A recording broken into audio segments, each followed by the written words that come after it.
Welcome. Welcome to Move to Learn, the Handspring webinar series for manual and movement practitioners. Today we welcome Bill Harvey, who is the author of Breathing, Mudras, and Meridians, Direct Experience of Embodiment. Prior to introducing Bill and his gorgeous book, let's take a look at how things work.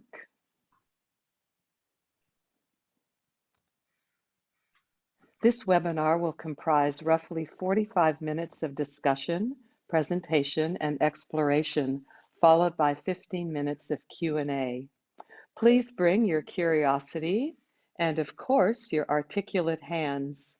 You'll need a firm, seated surface, a chair, or a mat.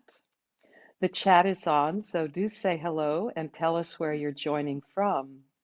You might also mention if you have a favorite mudra already. We welcome your questions, and please submit these using the Q&A button on your screen. We'll aim to finish on the hour, but may continue for 10 minutes after the hour to ensure that we answer as many questions as we can. We recognize that although the Q&A area on your screen is for the questions, that oftentimes your enthusiasm brings about comments and important questions in the chat. So I'll do my best to bring those to Bill as well. This webinar is being recorded and we'll share a link to it following up in our email. The webinar is also streaming live on YouTube, and here's the link to that. We bring your attention to the disclaimer that this discussion is for informational and illustrative purposes only and is not meant to impart medical or therapeutic advice or instruction. It's my honor now, my delight to introduce Bill Harvey, the author of Breathing, Mudras, and Meridians, Direct Experience of Embodiment. Bill is a certified advanced Rolfer, a biodynamic craniosacral practitioner, and the creator of biodynamic structural integration. This is a training program that brings ancient wisdom and makes it available for resources for personal and professional embodiment. Bill Harvey, welcome to Move to Learn. Thank you, Elizabeth. I'm excited to be here. Please, could you tell us what led you to write this book? Before we begin, let me gong.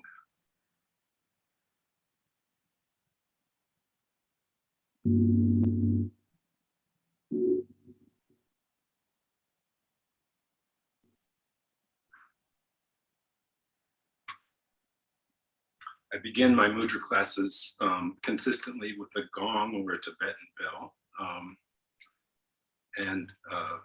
Then I lead everybody into this mudra, which I'd like everyone to do right now. It's called Chaturmukha. And as you'll see, as you press your fingertips together, that you'll start breathing and you'll breathe more deeply. The index fingers are going to cause you to breathe here.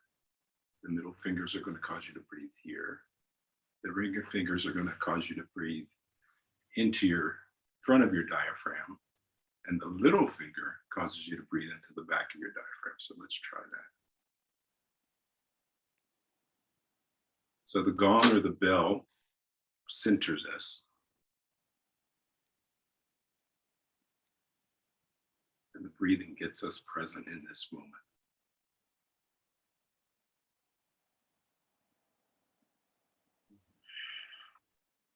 Before I talk to you about what got me going on this book, I have to say a few words about you, Elizabeth. I am grateful to be working with you. I've watched several of your Move to Learn seminars and webinars, and I think you're amazing. I think that the webinars are rich. I just couldn't get over how wonderful the webinar you did with Joanne Avison was. I teach people who might have children, don't get to read as much. And now I see that I can just assign your webinars to cover lots and lots and lots of information. I also want to take this moment to praise Handspring Publishers, particularly Serena Wolfard, the commissioning editor who spoke with me 5 or 6 years ago and had faith in me to create something. This is a creative project. And I started off, I was thinking I would be writing a book about breathing. But before I go in there, I want to say more about Handspring. The artists were superb. The layout people were really on top of it and very patient. The anonymous readers were really present and found inconsistencies and got me very clean in my thinking. And of course, the forward writers, Michael Shea and Amy Wheeler, very generous with their time, and I appreciate them all very deeply. So, as I said, I started writing a book about breathing with the, just as we just discussed, breathe, and I could find ways to breathe into the kidneys or throughout the book. And I thought, yeah, we can find a way to improve our health by being very conscious about our breathing. One of the things I discovered pretty quickly is that we have to be conscious about our breathing for that to happen. And the areas that we need to breathe into and the circumstances that we need to have access to our breath are sometimes such that we shouldn't have to be conscious. We need to have something that will do the job for us. I've always been interested in mudras. And since the internet started, it's a little bit easier to look into mudras, but as it turns out, there's usually the same 15 or 20 mudras. So I went on a search and I eventually found 3,000 mudras. Of those, I could do about 1,000 of them. Sometimes the drawings are very unclear. Sometimes they require a kind of dexterity that I don't have. Mudra started in India. They started with Indian classical dance, I believe, and it was clear from seeing some of the postures of the dancers that gestures of the hands help to bring about certain physical and spiritual reactions. The mudras went across the Silk Route to China. So there's a Tibetan version of mudras and so forth. Mongols brought the mudras back across Russia, back to Eastern Europe. And so when you look at Russian icons, you'll often see Jesus standing in Prana Mudra. And so mudras encompass pretty much the whole world except Europe and America. So they've been around for thousands of years. So I did the 1,000 that I could do. You want to spend at least 5 minutes with the mudra to see what it can do or what it does for you. And in aggregate, as I put them all together, what I realized pretty quickly is we have a spiritual body. We have pathways that our anatomy in the West does not even begin to touch. And these pathways are pathways of our vitality, of our life force. And I began to realize that the bigger question in life of embodiment really needs to be a question of spiritual embodiment. With spiritual embodiment, you go beyond your personality. You connect into something bigger. And there's no need to define what the bigger thing is. The point is you don't need any intercession. You can do it. you can have your connection to all that is with the pathways that are opened up by doing mudras. So so let's see. Yeah, in some I want spiritualized embodiment. But mudras help with all sorts of things. There's a bunch of mudras that are specifically for physical issues. So if we can see the mudra for the heart. Oh yes, okay.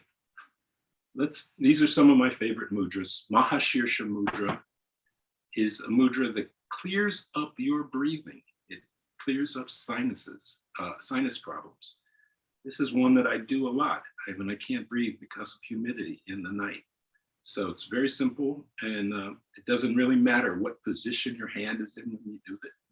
But you hold it and you'll find out that your sinuses open up for free without drugs. Okay, Hillary. And Akasha Mudra. Now this is a mudra that activates your lung meridians, and it's particularly useful when you are sad.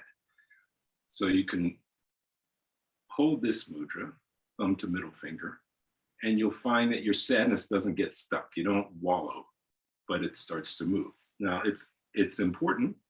Sometimes there are issues in life that are sad and there's nothing to be done about it. So then it's even more important to have a way to keep it moving. And this mudra is very useful for that. And of course, these are mudras that connect us in with our spirituality. Padma Mudra, sort of meant to look like a lotus flower, connects us to our hearts. Okay, Hillary, yeah, good. And then Ananta connects us to our crown chakra above our third eye. So you can go back and see heart to crown, and all of a sudden you have this whole area starting to open up. And then finally the Samana Mudra connects you to the rhythms of the universe. You can hold this mudra and you can feel the breathing of the planet. Right now, the planet's breathing in. And you hold this for 50 seconds. Well, if you hold it for more than 50 seconds, you'll feel the change in this, what the osteopaths would call primary respiration. And primary respiration is the rhythm at which the body heals itself, and thus is the fundamental basis for biodynamic cranial sacral work. The trees are dropping acorns. Okay. Thank you, Hillary. So mudras help us with our physical issues. And the first mudra, which I think everyone should know, and if you walk away with one thing from this webinar, this would be it, is the mudra for heart attacks. So you take your index finger and curl it into the base of your thumb. Your thumb touches the tips of your middle finger and ring finger, and your little finger stretches. This is not passive, you actually stretch. So this connects you to your heart so fully that you can use this in the midst of having a heart attack, and it will slow it down. Now try it. Some mudras take 5 minutes to work. This one works within 5 seconds. You'll notice that your breath gets much more, much deeper.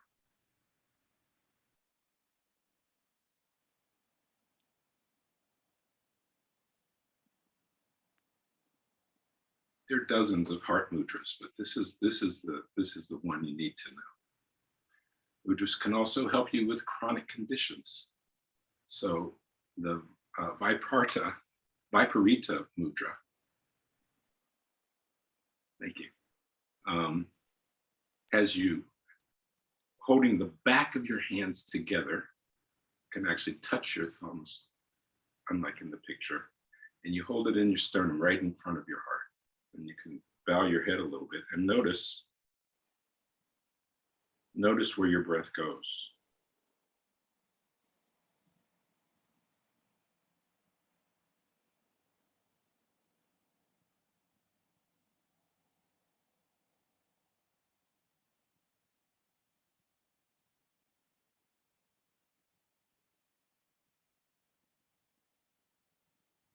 What I'm hoping you're noticing is that your breath goes into your back, right at the area of the kidneys.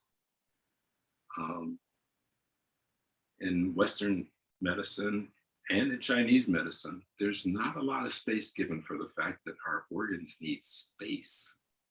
And this mudra causes us to breathe in such a way as it eases up the space around our kidneys. And therefore is usually very helpful for diabetic conditions.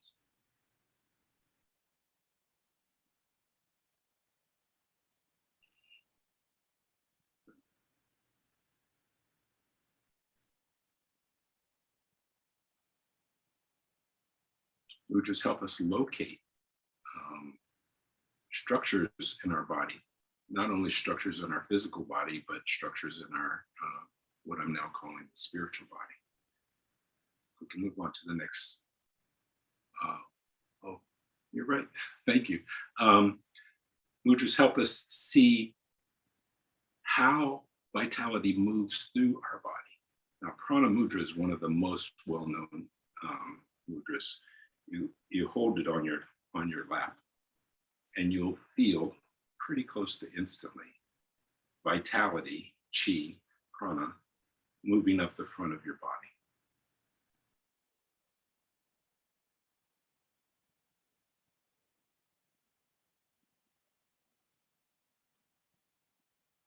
This is very useful when you need to have some energy and you don't. You can't find it. You can lift your toes and activate the bubbling spring, kidney 1. You'll see that this is actually activating kidney meridian. Show us the kidney meridian, Hillary. Right, so you see kidney 1 down there at the bottom of the foot, and then the vitality goes up the inside of the leg, hits the pelvis, goes back to the coccyx, and then it splits off. It goes into the body and up to the kidneys, and then it goes also up the front of the body to the clavicles. Let's see if you can feel that. You're not feeling it exactly, you can twist your interosseous membranes a little bit to be very specific about the energy going up the front of the body. Because this is how you would also find the spleen meridian as well. We won't go into that right now. Bill, would you specify the rotation through the interosseous membranes in order to activate the channel more anteriorly, or? Right, so for kidney meridian, you're going to want to have your hands as flat as possible. To get to the spleen meridian, you're going to actually twist your interosseous membranes a little bit more. So you'll feel a different flow going up your body. That's all in the book. So that the Vedic medicine has 5, they're called vayus, movements of vitality through the body. One is up the front and the second one is down the back. So let's try Apana Mudra. So thumb is touching ring and middle fingers. Hands on your lap.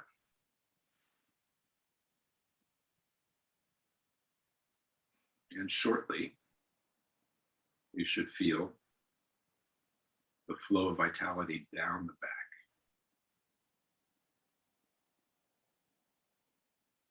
And that, of course, is your bladder meridian. So this is really good when you're overthinking. I did this one last night as I was trying to go to sleep. It brings heat out of the brain.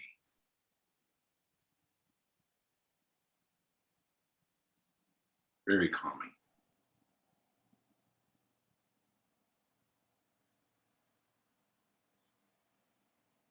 So in addition to helping us find these vayus, these natural movements of vitality through the body, mudras can help us locate parts of our body quite specifically,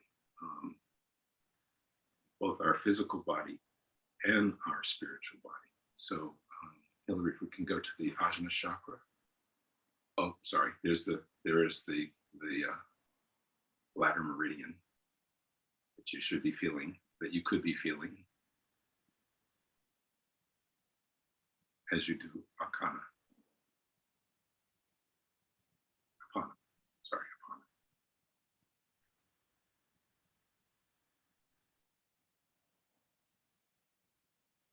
Excellent. So here we have the Ajna Chakra Mudra. Something needs to be said about chakras. You can join in a conversation about whether they exist or how to use them. The point of the matter is, if you take on a phenomenological point of view, which is, can I feel this? You will definitely feel these chakras.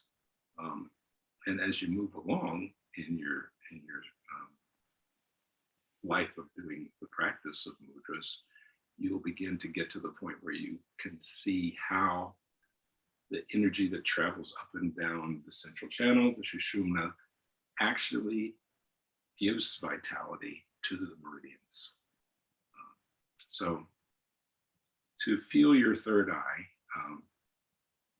put your hand in a fist with your index finger up. And then take your right hand. So this is your left hand. And then with the index finger up, take your right hand and wrap it around that index finger. Take your fingernail and put it in the corner of the fingernail, the lower, I guess if you were in anatomical position, it would be the outside corner of the index fingernail. And press it in there. It hurts a little bit. And now you're going to take that index finger and you're going to point it between your eyes.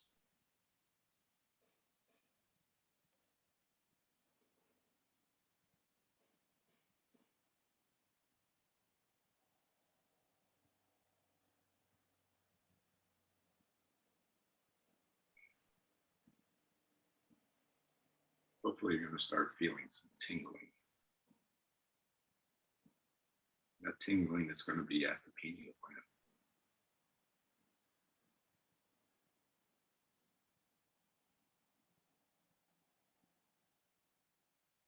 So now all of a sudden we have an idea exactly where the pineal gland is, behind the pituitary, right in that Uterus.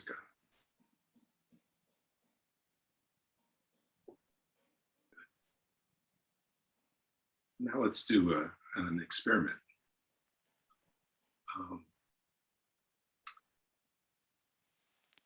Let's imagine that you can breathe in. You're going to breathe in chi through your eyes. You're going to breathe in chi through your right eye and have that breath follow your respiration. So you can breathe in, feel life. Bill? Yeah. Bill, pardon me, just prior to taking us through this breathing exploration, Isabel asks for clarification. Is the thumb inside or outside the fist? Inside. You can show me. You can put it on me. So, so the thumb is going. Oh, left hand thumb is outside. Right hand thumb is going right into that corner of the fingernail. Is that clear? Thank you. Okay.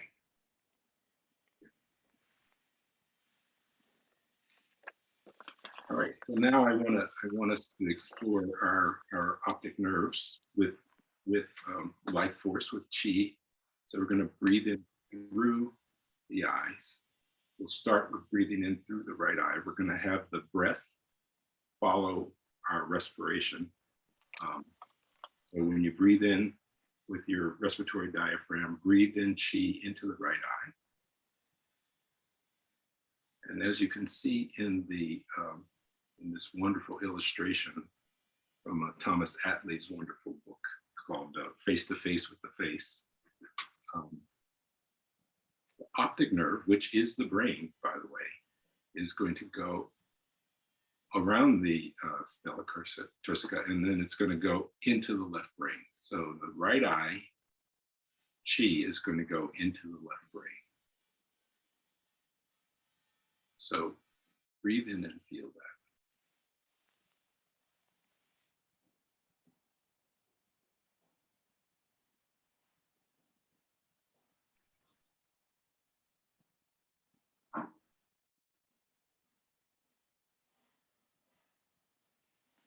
Good, and I'm hoping that within 3 or 4 breaths, you're going to feel your left brain kind of light up.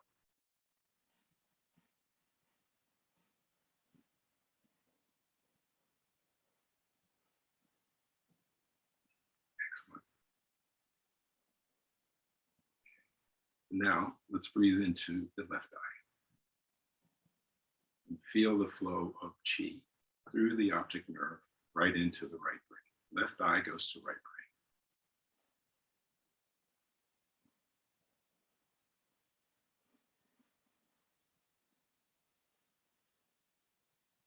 brain. For some people, this one's a little bit harder, but you can do it.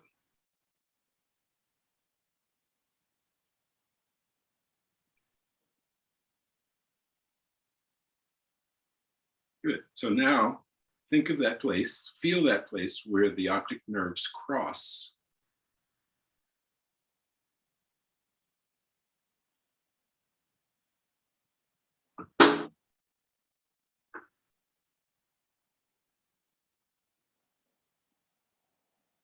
And now go back to your third eye mudra. Feel how the third eye activation fits in with the crossing of the optic nerve. And of course, as the optic nerve and the third eye are activated simultaneously,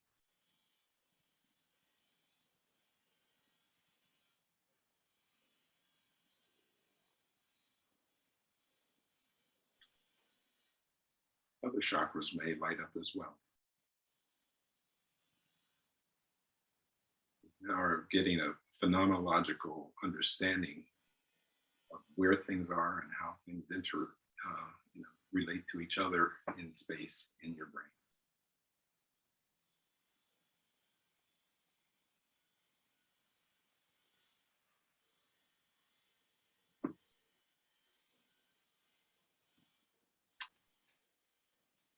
So put it all together. Mudras can connect us to what our real resources are. Our resources have to do with the dwelling in that place where we are open and available to guidance from all that is. Whether you are connecting into the Tao, whether you are connecting into one of the prophetic traditions. Turns out the prophetic traditions all depend on light coming from the prophet that you believe in. And that light comes through your crown chakra and into your central channel. So when you need your resources, you can call on this in every situation. I'm thinking of putting together something called situational mudras. And we can start with one for mudras for meetings.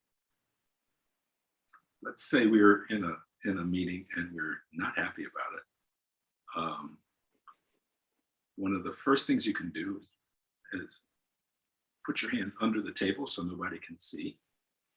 You're going to hold your hand up, put your thumb in, and then put a fist, form a fist around it, and then put that on your lap. This is called Mushti Mudra. Mushti.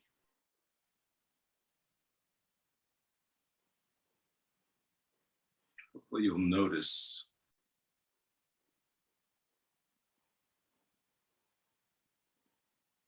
how your system calms down pretty quickly. I call this the Primordial Mudra because this is the mudra that babies do for self-soothing. So mudras are built in. These connections are built in.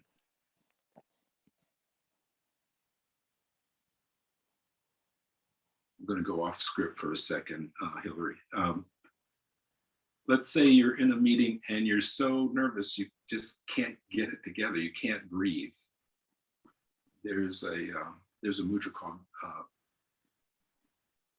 Dhyana. You take your index finger and touch the tip of your thumb. Take your middle finger and put it in the crease of the thumb, right here. So this is it. And then the rest of your fingers are out.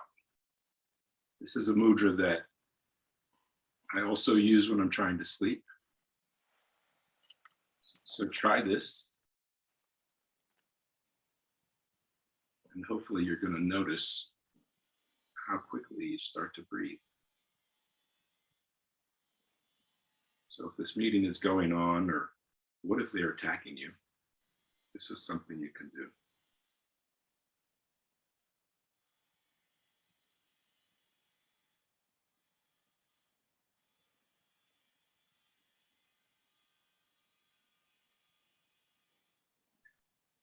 But those are worst case scenarios for meetings. What if you're, in there, participating fully, and you want to be at the top of your game? At that point, you use Panchamukha Mudra. Now, we started with Chaturmukha. This is Pancha. All 5 fingers are touching.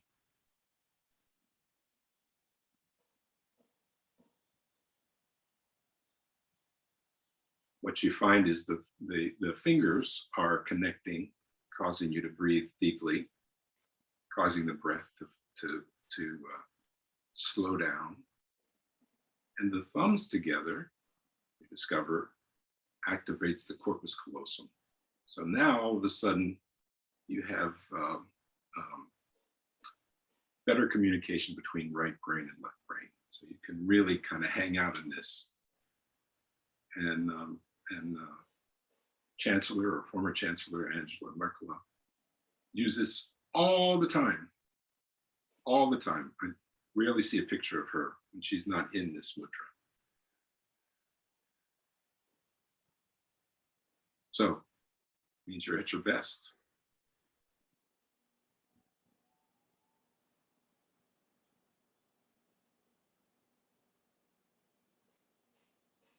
Which I'm appreciating right now.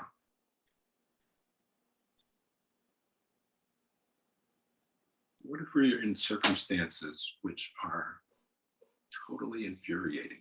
The world right now is infuriating, no matter what your position is on anything. You're going to find things that are infuriating. You don't even need to go out in the world. They're members of your family who probably make you nuts.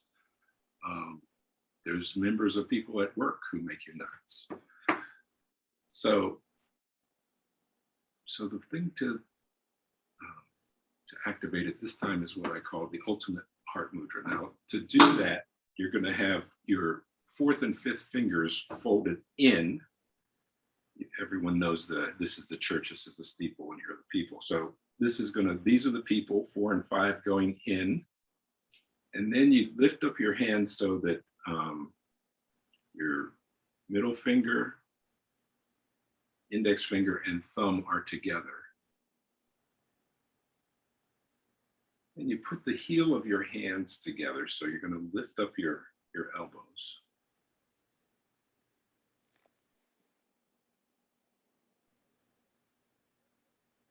This mudra causes you to breathe deep into the back of your heart.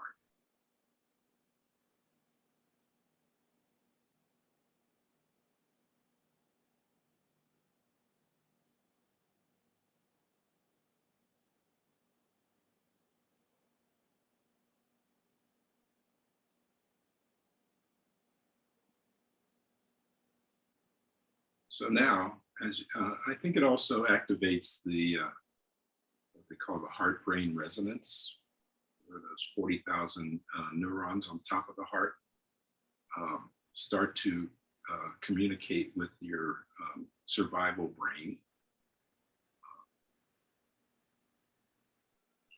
in cases of gratitude, compassion, and appreciation. That's the activator. So you do the ultimate heart mudra, and you can think of something that makes you happy or something you're grateful for. Your breathing will change, and you can see that now your heart is taking over the circumstance from your survival brain. And now you can look at the thing that's infuriating.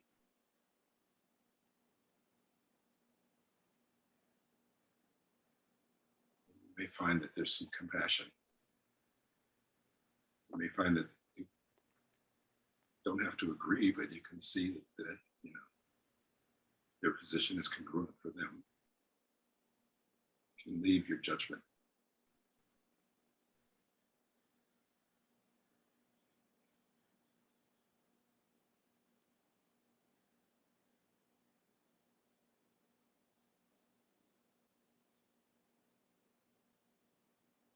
But let's say there's a circumstance where it's kind of beyond that. Let's say there's a circumstance that causes existential despair. Let's say someone, next one, Hillary, after that. Hillary, thank you. Let's say someone has just gotten a terminal diagnosis. Let's say you've gotten a terminal diagnosis. Let's say someone is injured in a way that can't be repaired. And you have so many feelings about it. What can you do? These are circumstances, existential despair. The person you love moves away. What are you going to do? So this mudra starts with basic mushti, which is thumb between your ring finger and your middle finger. And then it connects the little fingers, which, as you already know, connect to the heart because of the heart mudra. And then you put your index fingers together. Notice how your breathing responds.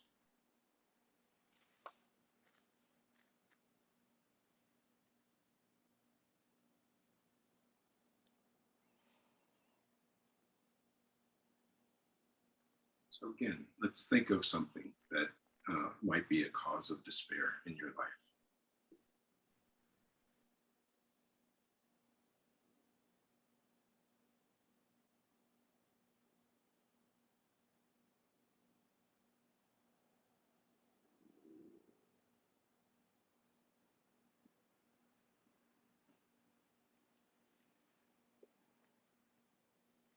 What we can find is that the circumstance doesn't change, but your ability to deal with the circumstance changes because you've moved out of a reactive state into a responsive state. And that part of you that is responding is the best of you, is one where you have full access to your resources.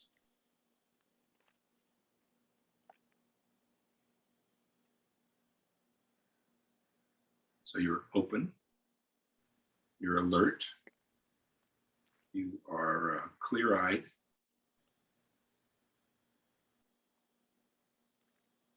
and you're receptive.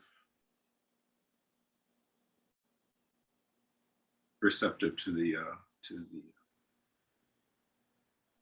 lesson that you're getting from the Tao, or from your guardian angel, or from whatever it is. It's yours.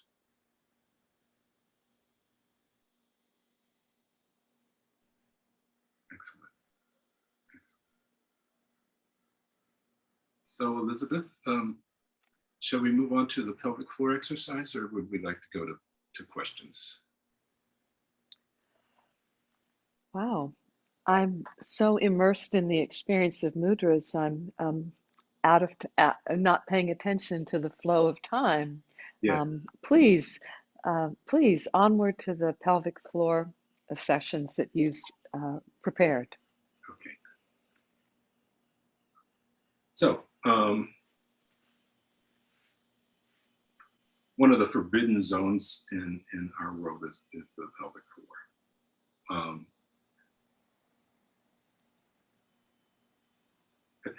I think Hillary, I'd like to start with a demo before we get to that slide. Okay. Thanks. We don't even know what the pelvic floor is. I've heard 5 different descriptions of what a Kegel exercise is. So I think it's important to start learning around this. And I'm eventually going to teach a course on advanced pelvic work.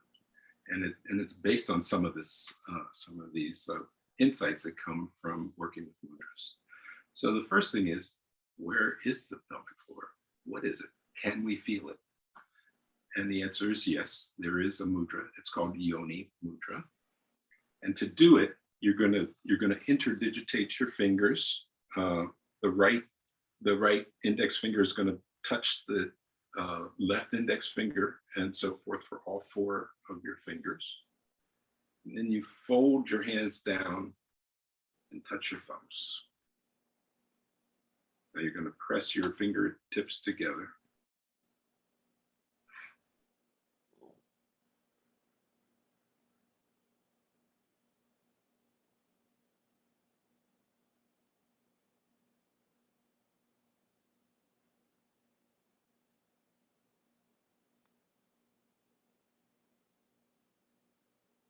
Have a heart.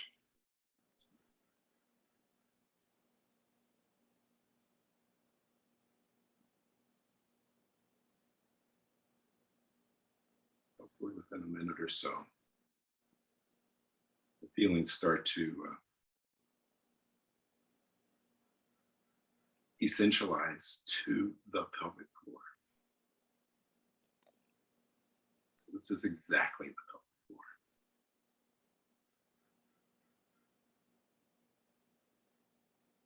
Pelvic floor is pretty thin in the front, connecting to the pubic bone, but then it gets wider, or thicker would be a better word, as it goes back to the sacrum.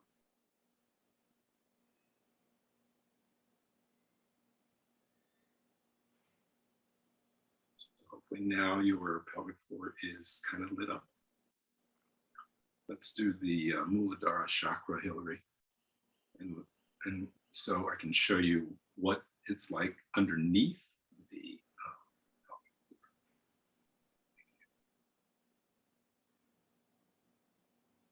So you're folding your hands in, except your fingers in, except for the middle fingers, which are rising up into a point. And then the index fingers and the thumbs are in interlocking circles. So once you've got this, it takes a few seconds to establish it. Then you drop your hand so that it's kind of in front of your pubic bone. And you might want to pump your perineum every second or so. Say 5 or 10 times. And now feel what is activated by this mudra.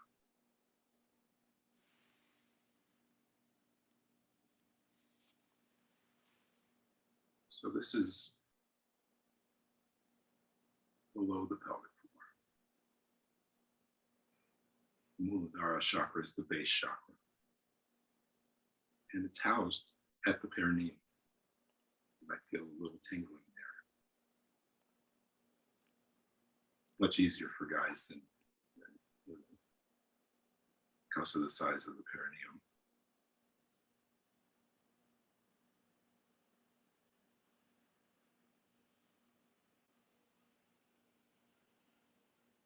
Good. And so let's go back to Yoni Mudra and feel the pelvic floor again now that we know where the base chakra is underneath it.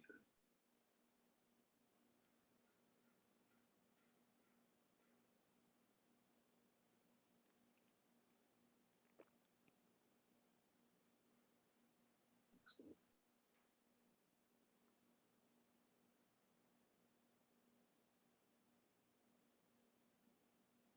Now, make a little note of that. And let's do another mudra. This one's called Swanasthana Chakra. So you're going to cup your right hand and put it underneath your navel. And you cup your left hand and hold it out parallel to the floor. Just angled slightly towards the sky, just slightly.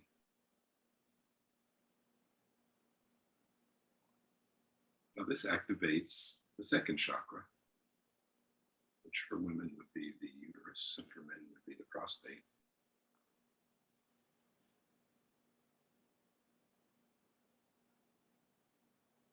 Hopefully you're now feeling that as something distinct from below the pelvic floor and the pelvic floor. This is slightly above.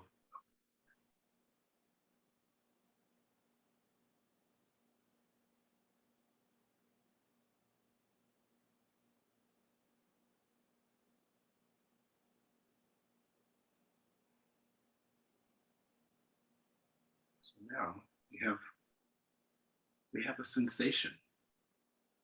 Now we know have something to kind of hold on to when we're talking about these areas. So let's do a little bit of anatomical exploration now that we can feel that. Now in front of the urethra, so you can pump your urethra a little bit so you know the urethra is the where the urine goes through. So there's something in front of that that's called the pubovesical ligament. Now, all ligaments have contractile tissue, which means you can move them. Now, I think we need permission to move them. So I'm giving you permission.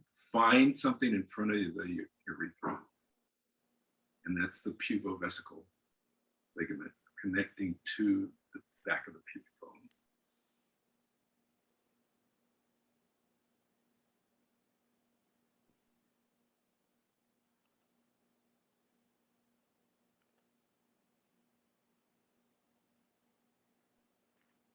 Good, good.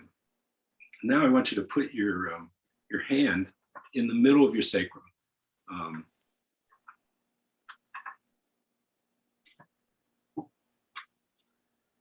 There's a ligament that attaches to the sacrum. It's called the cervical ligament. So this ligament connects the cervix to the sacrum, and it's the top of the pelvic floor. So you can, I'm giving you permission, you can pull on that ligament from your cervix to the sacrum, and the sacrum should, in fact, go forward. Now, how much does it go forward? Millimeters. Enough for you to feel it with your hand back here,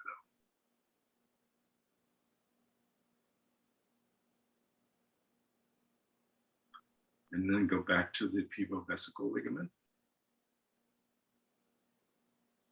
You can activate that, and then activate the uterocervical ligament, sacral ligament. So now you can actually go back and forth between the pubovesical ligament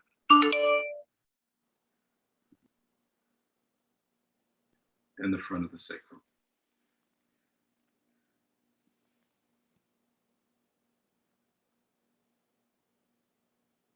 Excellent.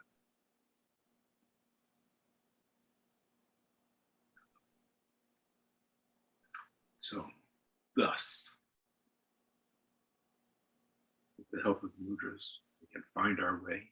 We can also locate our spiritual resources in situ, so to speak. And then we can bring to bear all of our spiritual resources, the full existence of our spiritual body, which is housed in our physical body. This is why you have to be in your body to do deep spiritual work. Because you need the resources. This is what supplies life force, healing life force to your organs and to your being. We're not broken. Even if we're broken, we're not broken.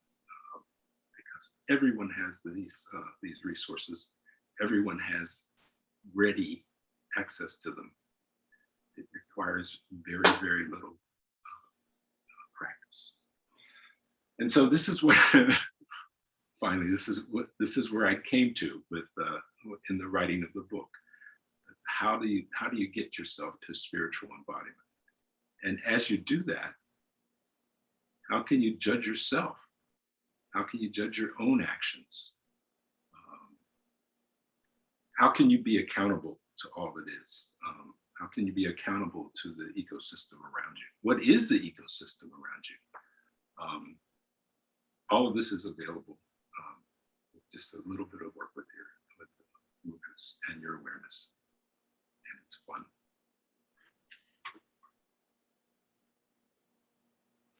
Bill, questions are accumulating, but prior to starting in with the questions, let's take a look at the slide that shows participants how they can order your book with a generous discount from Handspring.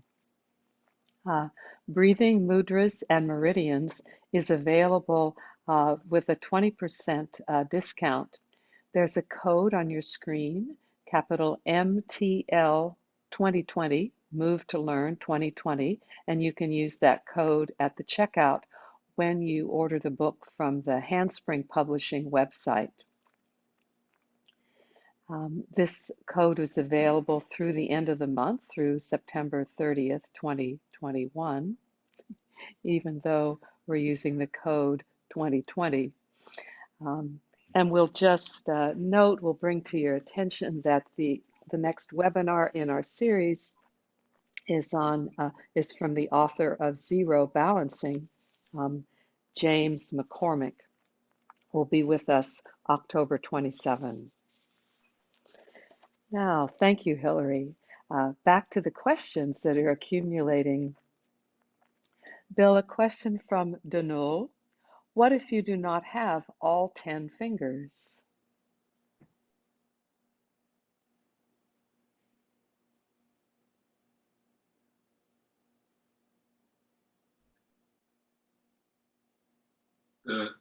The answer is to prove that you do, because is to assume that you do,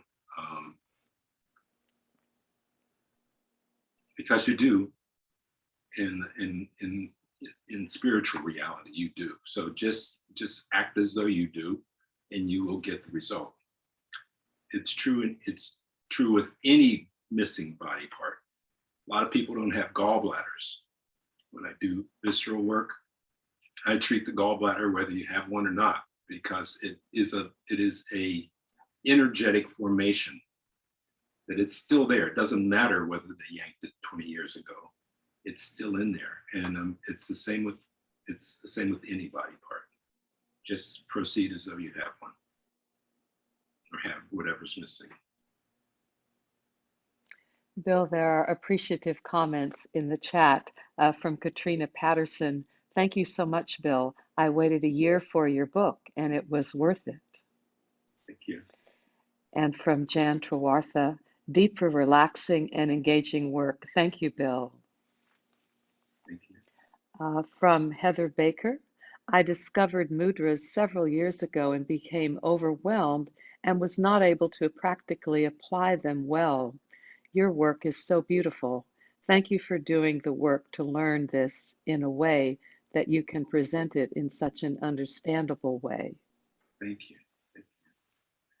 I'm certainly on the shoulders of other mudra explorers, and I would be remiss not to mention the wonderful works that are out there. I'll just show you a couple of the books. Kane Carroll Mudra. Can I be on the screen? Okay, so Kane Carroll, thank you. Mudras of India.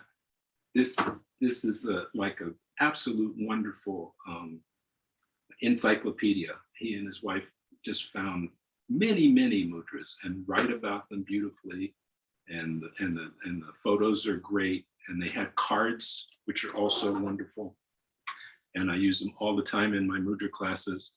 And then there's a wonderful Indian woman named Indu Aurora, Mudras, the Sacred Secret. She's just completely delightful, and this book has wonderful mudras, beautiful explanations. You practically jump off the page, they're so wonderfully presented. And then one of the books which I feel might be the most perfect book ever produced in life, ever. And this is Joseph and Lillian LePage. It's just called Mudras. They're from the Integrative Yoga Therapy, where they form that. And this book is thoroughly amazing. Get it. No matter if you're interested in mudras, there's 104 of the key mudras. And since I looked at so many mudras and then looked at which ones they chose, I thought, oh my goodness, these people are really good. They chose the most accessible and the most powerful mudras. So places to go next in your study of mudras. And I want to keep producing stuff about mudras as well, because, well, they say there are three paths to enlightenment: mudras, mantras, and mandalas. So I'm into the hands, so that's the way I go with it. Bill, would you speak about the development of mudras in the development of the connections in our physical bodies and spiritual bodies? How is it that these particular arrangements of the hands can have such a direct effect on the breathing, on the organs, on the psyche, on the brain? Yeah, well, I can show you the breathing connections to some degree, but I feel like this is just a pure blessing. Their existence is a pure blessing. It's a gift. In Indian classical dance, the dancers are embodying their divinities. Of course, there's lots of them, and the divinities are directing the dances, and they're providing it. So I think it's a blessing. It's there's certain ways of looking at the world. The three main ones that we know about are Chinese medicine, Tibetan medicine, and Ayurveda. They all are deeply in touch with spiritual forces when they began. And who's to say? Seems like the Yellow Emperor just appeared out of nowhere. And what I'm really trying to say is, I have no idea. I don't know how this happened, but certainly glad that it did. Well, I will wade into controversial territory and ask if you have any comments connecting, say, embryological development and the efficacy of the mudras? I think that that's definitely worth exploring. I haven't, but I saw your presentation last month with Joanna Davison, and my Lord, it is so good. It is so good. She's amazing. So I think that this is definitely worth exploring.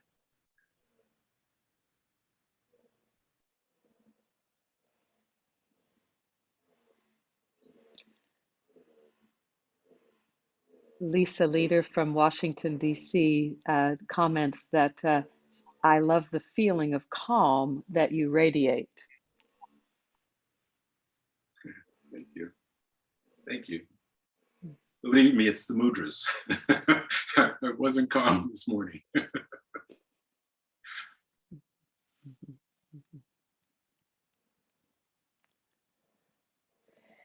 And in the professional training program that you've created, would you speak about how you organize the material so that the people who study with you can use these effectively with their own clients? Well, that's the direction I'm moving in. Certainly, when I came up with the biodynamic structural integration back in 2005, I wasn't on top of this at all. I think that this adds so much, because I can always offer a mudra to somebody at the end of their session, something for them to work with. Because no matter what it is, there's a mudra for that.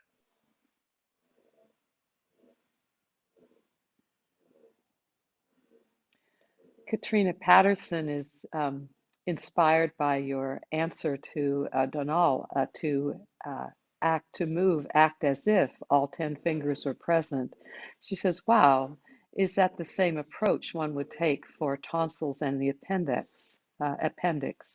One treats them as if they were there? Yes, absolutely. Absolutely. They are there. There's an energetic formation there, and you can feel it. With a little bit of training, with a little bit of sensitivity training that happens over years, but you can absolutely feel it. You can feel the movements. Their internal motility, their inherent motility is still there, still affecting things. And Bill, in your own evolution, in your own education, how do you toggle back and forth or dance back and forth between your extensive study of anatomy required for the Rolfing and the cranial sacral work that you do, and your dedication to spiritual anatomy, spiritual embodiment? Well, again, this is a work in progress, because there's so many things to think about in a given moment, and yet I think you have to reach a certain level of mastery, a plateau of mastery of what do you do about shoulders, what do you do about neck issues, so that your hands can kind of just do that, and then at that point your own connection to all that is being receptive to any input. Pretty much you can see, you can feel it, you can feel, oh, this is what's at the base of this. Sometimes you can say, oh, this was a car accident. Sometimes you could say, oh, this person has just flat out not been able to express themselves, and that's what's at stake here. And without judgment, I mean, you can offer access to whatever your access is to the spiritual connection to them, and if they have some access to their spiritual connection, then the important thing is to just get out of the way and it happen. So at that point, what are we offering? We're offering space. What are we offering under every circumstance? Every circumstance, whether you're doing take it to the mat body work or whether you're doing like practically off the body cranial work, in every case, we as practitioners are offering space. And even as a movement practitioner, it's your awareness of where they are not spacious in their movement pattern that creates the space. This work, depends on fields. It's the field that we create. I used to say that we don't teach, our field teaches. Our field teaches the field of the client or the field of the student. So that's the quick answer. I'm actually feeling like that's something that I'm eventually going to write about before I shuffle off this mortal coil. I'll really work on that, because I think that spiritualized body work is the direction that we have to go. The clients that come in every day, they're more and more stressed, more and more troubled, and we have to have more resources than the kind of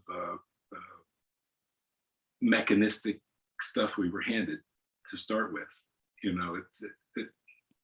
It comes a point where your brilliance as a practitioner is not getting you anywhere. You gotta have more to bring to the table, and that more is going to be your spiritual connection. And by the way, it just keeps you on the straight and narrow. Keeps your boundaries clear.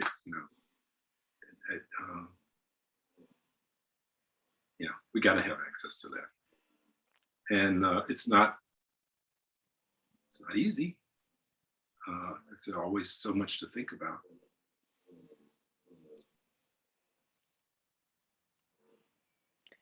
For your own practice and your own evolution, would you share with us your one of your preferred mudras for keeping you in communication with the field? Well, the one I've been using a lot is called Makara, and Makara is a mudra that connects the kidney to the heart, and in the bigger sense, we're talking about life force energy from the kidney that is now going to supply the heart so that the heart can go forth and live out what it is we're supposed to be doing in this lifetime. So to do this mudra, you're going to take your left hand and you take your thumb and touch it to the ring finger. And then you're going to take your right hand and you're going to stick your right thumb into the base of your left hand between your ring finger and the little finger. And then you wrap your hand around, your two fingers are sticking up. So I often cross my left knee over my right knee so that the breath can go straight to the back of the kidney, to the back of the heart.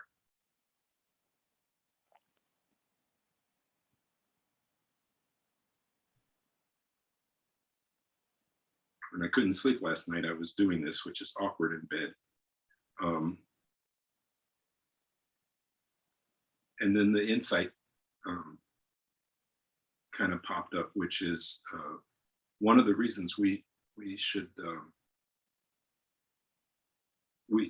be doing these mudras is to get the life force energy from the central channel into our own meridians or into our own organs. I didn't start there. That's not in the book. It'll be in the next book, though.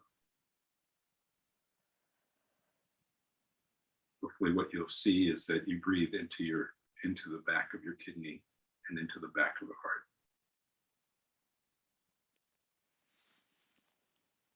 breath slows down.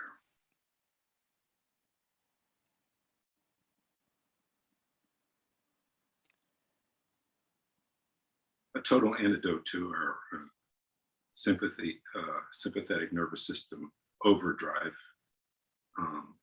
state that this world kind of imposes on us if we allow it to.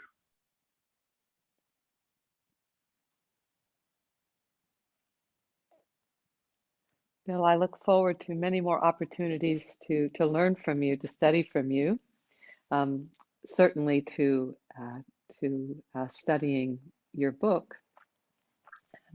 Do you have some closing comments prior to us, Hillary, putting up the book slide?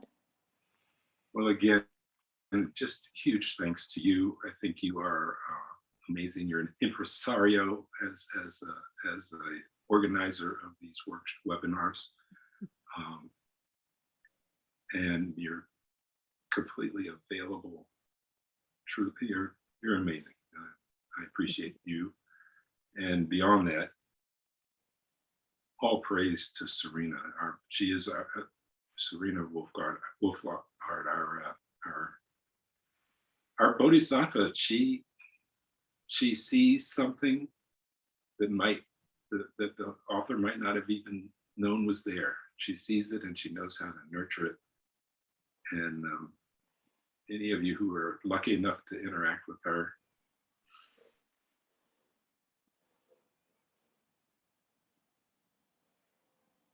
thank you. Thank you, Bill.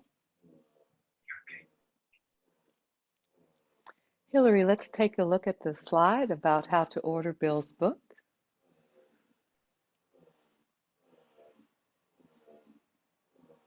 And we'll look forward to staying in touch with all of you and to seeing you on October 27 for Zero Balancing with James McCormick.